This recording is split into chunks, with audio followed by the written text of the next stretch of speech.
Hello everyone, welcome back to my YouTube channel. आज हम पढ़ेंगे बैंक रिकन्सिलिएशंस। तो बेसिकली क्या होता है ना कि कंपनी की जो भी ट्रांजैक्शंस उसके बैंक अकाउंट के थ्रू होते हैं, कंपनी उसका एक इंटरनल रिकॉर्ड मेंटेन करती है कैश बुक में। बट जो भी इंडिविजुअल्स या जो भी कंपनीज का बैंक अकाउंट बैंक में होता है, बैंक के लिए वो एक कस्टमर है। तो बैंक भी अपने सारे कस्टमर्स के बैंक अकाउंट का रिकॉर्ड मेंटेन करती है in the form of bank statement. तो क्वेश्चन ये है कि इसमें बैंक रिकन्सिलिएशंस का क्या पार्ट है। तो बेसिकली ये होता है कि कैश बुक में जो कि कंपनी का इंटरनल रिकॉर्ड है उसके बैंक अकाउंट का, और बैंक स्टेटमेंट जो कि बैंक का रिकॉर्ड है कस्टमर के बैंक अकाउंट का, उसमें डिफरेंसेस होते हैं। उस डिफरेंसेस को जानने के लिए, उनका रीज़न पता करने के लिए हम बैंक रिकन्सिलिएशंस प्रिपेयर करते हैं। आइडली हम ये चाहते हैं कि जो bank balance amount of cash book है वो एग्जैक्टली इक्वल हो bank balance amount of bank statement. मतलब कि जो कंपनी का रिकॉर्ड है ऑफ इट्स बैंक अकाउंट वो एग्जैक्टली इक्वल हो बैंक के रिकॉर्ड का of companies bank account. But usually ऐसा होता नहीं है। वो क्यों नहीं होता वो हम पढ़ेंगे। तो इसलिए इन रीजंस को जानने के लिए, उनको पता करने के लिए हम बैंक रिकन्सिलिएशंस प्रिपेयर करते हैं। क्योंकि फॉर एग्जांपल अगर 1000 का डिफरेंस आ रहा है बैंक स्टेटमेंट में और कैश बुक में, आपको जो भी इंफॉर्मेशन पता थी आपने वो सब डाल दी पता करने के लिए कि रीज़न कि डिफरेंस क्यों है, बट उसके बाद भी आपको नहीं पता लग रहा कि 1000 का डिफरेंस क्यों है। तो इसके दो रीजंस हो सकते हैं। मतलब कि आपने सब इन्फॉर्मेशन डाल दी, उसके बाद भी नहीं समझ आ रहा कि डिफरेंस क्यों है। उसके दो रीजंस हो सकते हैं। या तो ये है कि there some sort of embezzlement of funds, और या तो ये है कि there some sort of uncorrected errors. So that is why this reconciliation is carried out frequently, usually at the end of each month.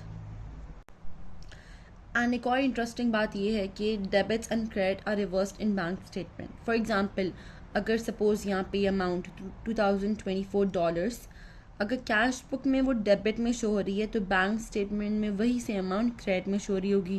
And अगर यहाँ पे कोई अमाउंट फॉर एग्जांपल अगर कैश बुक में ओवरड्राफ्ट शो हो रहा है तो बैंक स्टेटमेंट में 2024 डेबिट में शो हो रहा होगा। मतलब कि जो कैश बुक में हो रहा होगा उसका कंप्लीटली ऑपोजिट बैंक स्टेटमेंट में शो हो रहा होगा। रीज़न ये है कि फॉर एग्जांपल अगर कैश बुक में 2024 डेबिट में शो हो रहा है, मतलब कि कंपनी के लिए तो वो एक एसेट है cash, but when it comes to the bank के लिए कंपनी का कैश एक लायबिलिटी है। क्योंकि फॉर एग्जांपल अगर कंपनी का ये अमाउंट बैंक में पड़ा हुआ है तो बैंक के लिए तो लायबिलिटी है ना, बैंक को तो कभी ना कभी कंपनी को अमाउंट पे करना है।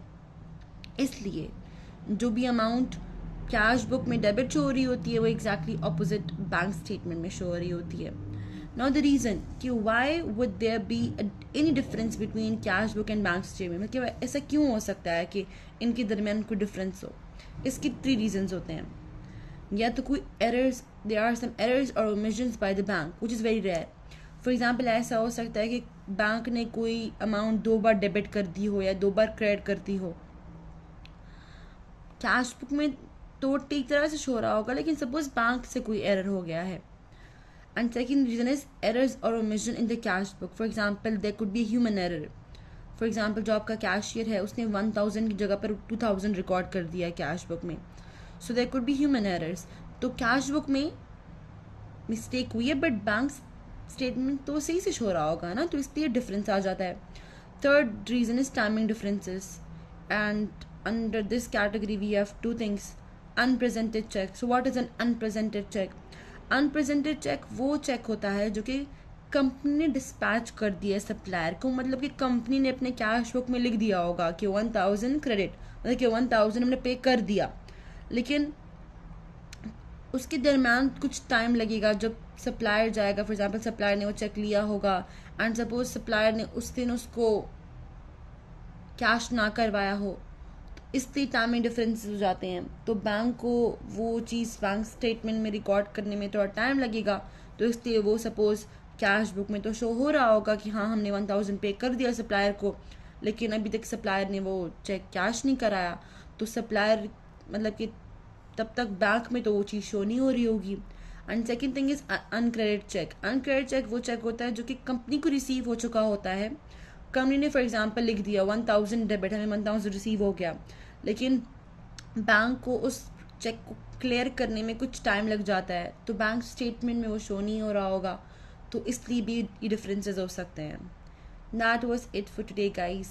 I'll see you in the next one. Don't forget to like, share, and subscribe to my YouTube channel.